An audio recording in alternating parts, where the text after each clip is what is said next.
कहता शिव से हम रउआ से कहतानी, प्रेम के पीड़ा आपस ज्यादा के जानी महारानी।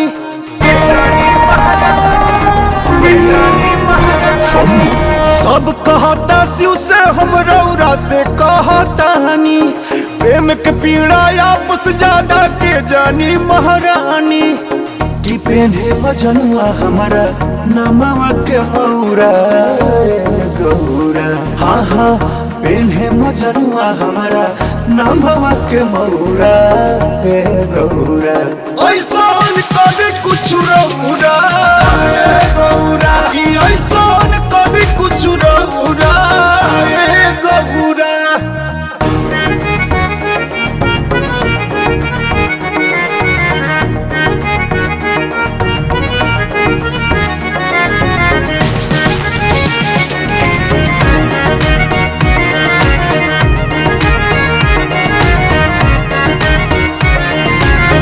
हरे हरा दिया के जेली दारा दिया हो, कहिया सुनाई मंगल गीत हो।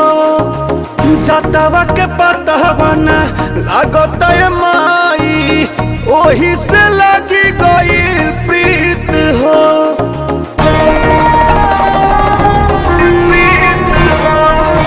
तोहरा छोड़ी माई सहारा नहीं खे, एह नैया के कतही किनारा नहीं खे, नारा नहीं खे।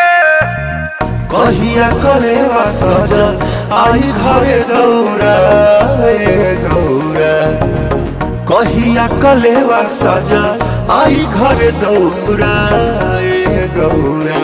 ऐसा कभी कुछ रौरा गौरा, कि ऐसा कभी कुछ रौरा गौरा।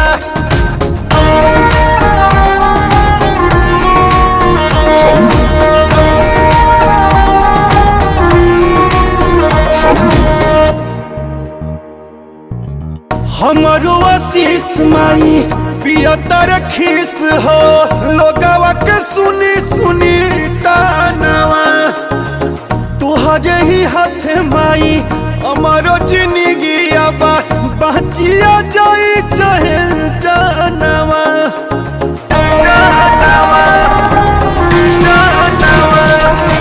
हाथ जोड़ा तहनी विचार करी हा, माई हम बेटी के उधार करी हा, उधार करी हा। बनी है राकेश राजा बड़ी अच्छा चौरा गौरा, हमारो बियाहवा में आवे परी रौरा गौरा। कि बतिया मान ली